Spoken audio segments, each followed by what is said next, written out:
Olá, pessoal! Bem-vindos ao curso de análise. Eu sou a professora Paula Takatsuka e no vídeo passado nós iniciamos o tópico sobre sequências. Hoje nós vamos dar continuidade e falaremos sobre subsequências.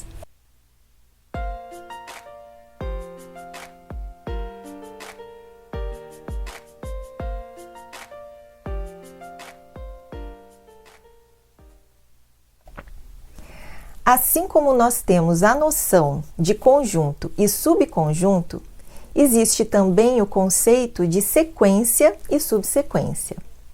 Só que tem um detalhe.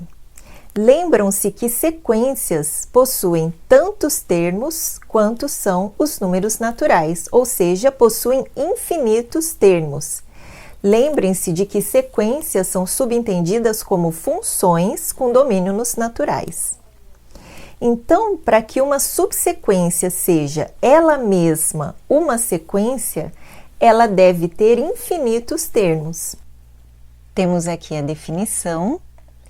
Dada uma sequência xn, nós consideramos um subconjunto infinito de índices da forma n1, n2, n3, n4, etc.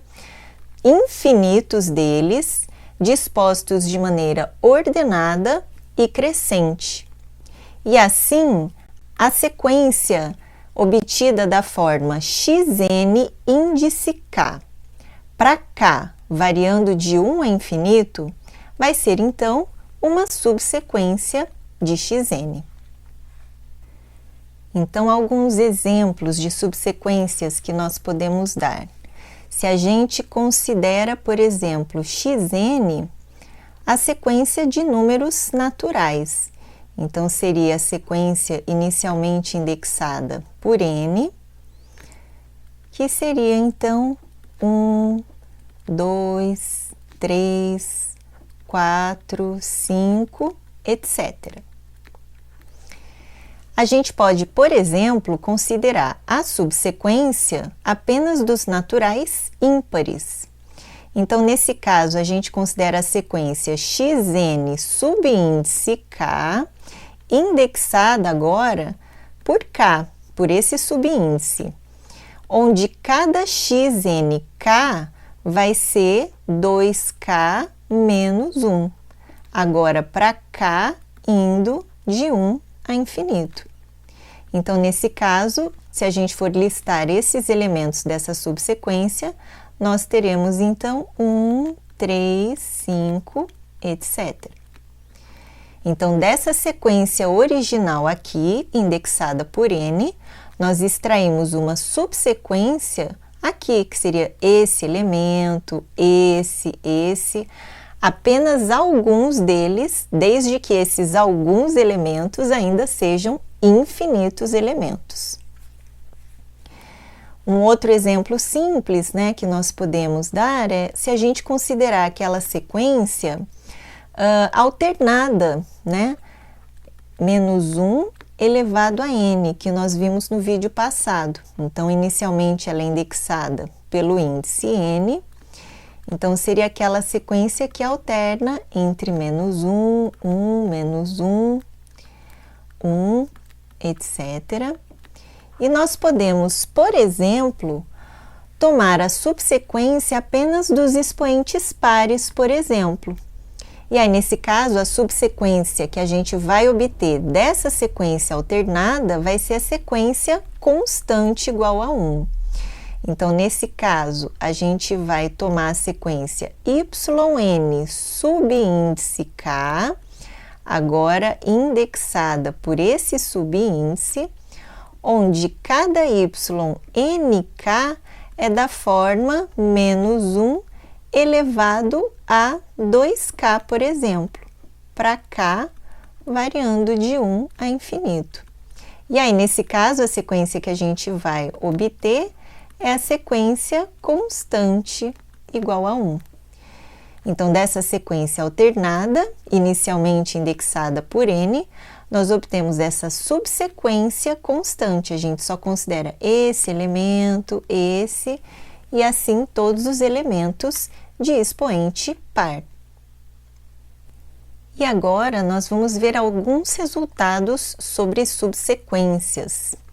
Esse primeiro resultado aqui, ele relaciona o limite de uma sequência com os limites das suas subsequências. Então, olha só, uma sequência converge para x se e somente se todas as suas subsequências também convergem para esse mesmo limite x. Então, nós vamos demonstrar esse resultado e para isso, então, a gente supõe, para provar a ida, nós supomos que uma sequência xn converge para x conforme n tende a infinito e nós vamos tomar, então, uma subsequência xnk. Então, nós vamos tomar uma subsequência dessa subsequência xn que converge para x. O que a gente precisa provar é que a subsequência xnk converge para esse x, quando o k vai a infinito. Então, para isso, nós tomamos um epsilon positivo, arbitrário. E aí nós usamos o fato de que a sequência xn converge a x. Então, isso significa para nós que vai existir um n maiúsculo positivo, tal que a partir desse índice, todos os termos da sequência xn vão estar dentro da epsilon vizinhança de x. Isso para todo índice a partir desse n maiúsculo. Mas aí, então, se a gente tomar k maior do que esse mesmo índice n aqui, olha só o que vai acontecer. Cada nk é claramente maior do que o k. E se o k for maior do que n, olha só o que vai acontecer. Como nk vai ser maior do que o índice k, então, em particular, nós teremos que xnk também vai estar dentro dessa vizinhança. Então, nós temos que xnk pertence a Vε vizinhança de x também para todo k maior do que n. Isso acabou, então, de provar que a partir desse índice, todo xnk está na vizinhança de x de raio epsilon. E isso, então, acaba de provar para a gente que a subsequência xnk também converge a x. E a volta, na verdade, a gente não precisa provar nada, né? Porque se todas as subsequências de uma certa sequência convergem a x, como toda sequência é claramente uma subsequência de si mesma, não há nada a provar. E com isso, então, nós temos provado esse primeiro resultado sobre subsequências. Um outro resultado sobre subsequências, que é bastante importante para nós em análise, é esse aqui que diz que se nós temos uma sequência xn num compacto K, então essa sequência vai possuir alguma subsequência convergente nesse compacto. Então, nós vamos demonstrar este teorema. E para isso, nós vamos definir o conjunto X como sendo o conjunto de valores dessa sequência xn, ou seja, nós vamos tomar todos os termos da sequência. E nós vamos dividir a demonstração em dois casos distintos. O primeiro deles, a gente supõe que X é um conjunto infinito, ou seja, que o conjunto de valores que a sequência assume é um conjunto infinito. Mas aí, nesse caso, nós vamos ter o quê?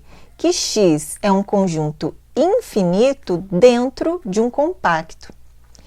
E aí, se vocês se lembrarem de um resultado que nós provamos lá na parte dos vídeos sobre a topologia da reta, na parte que trata de compacidade, nós provamos que todo subconjunto infinito dentro de um compacto possui algum ponto de acumulação nesse compacto. E é exatamente o caso do nosso conjunto X. Ele é um subconjunto infinito dentro de um compacto K. Então, nesse caso, o X possui um ponto de acumulação P nesse compacto. E para todo ponto de acumulação, existe uma sequência dentro do conjunto que converge exatamente para o ponto de acumulação.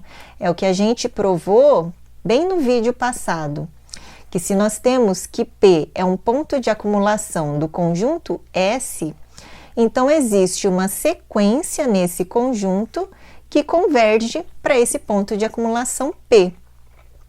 Então, é exatamente o nosso caso. P é um ponto de acumulação do conjunto X, então existe uma sequência em X que converge para esse ponto de acumulação P. Agora, eu pergunto para vocês o que seria uma sequência em X. Então, vamos pensar um pouquinho o que seria uma sequência em X, uma vez que X é exatamente o conjunto de valores da sequência Xn. Bom, se ele é o conjunto de valores da sequência Xn, uma sequência dentro do conjunto de valores da sequência Xn nada mais vai ser do que uma subsequência XNK. Então, vai existir uma subsequência em X, tal que XNK converge a P. Então, com isso, nós acabamos de provar que existe uma subsequência de Xn que converge em K, porque esse P aqui, ó, se nós lembrarmos, ele é um ponto de acumulação de K.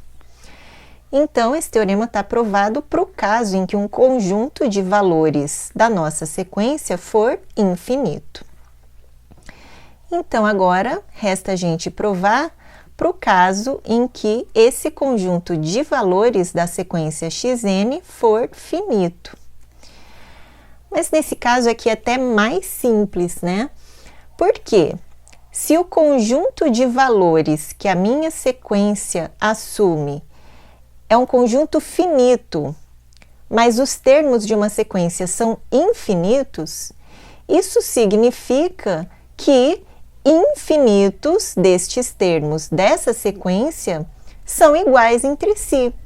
Ou seja, a gente vai conseguir índices N1 menor do que N2, menor do que N3 e assim por diante, tal que eles vão ser os índices de todos os termos da sequência que forem iguais entre si. Caso contrário, se a gente não conseguisse infinitos termos da sequência iguais entre si, o nosso conjunto de valores nunca poderia ser infinito, já que os termos da sequência são infinitos. Mas assim ficou fácil, né? Porque então, nesse caso, essa subsequência obtida, indexada por K, ela vai ser, na verdade, uma subsequência constante. E se ela é constante, ela é claramente convergente. Então, nesse caso aqui, a gente consegue uma subsequência convergente, que na verdade é uma subsequência constante. E nesse caso, na verdade, a gente nem usou a compacidade do conjunto K. A compacidade, ela é necessária apenas para o caso em que o conjunto de valores da sequência é infinito. E por fim, como consequência imediata desse teorema, segue o famoso teorema de Bolzano-Weierstrass, que diz pra gente que toda sequência limitada em R possui uma subsequência convergente. Mas isso, na verdade, é uma consequência imediata do teorema que a gente acabou de provar, né? Porque se a nossa sequência ela é limitada, então é óbvio que ela está contida dentro de algum intervalo fechado da forma AB. E como o intervalo AB é compacto, então é claro que, pelo que a gente acabou de mostrar, ela vai possuir uma subsequência convergente. Com isso, a gente encerra o nosso vídeo de hoje. Espero que tenham gostado. No próximo vídeo, nós vamos falar sobre sequências de Cauchy. Aguardo vocês. Fiquem bem. Até a próxima.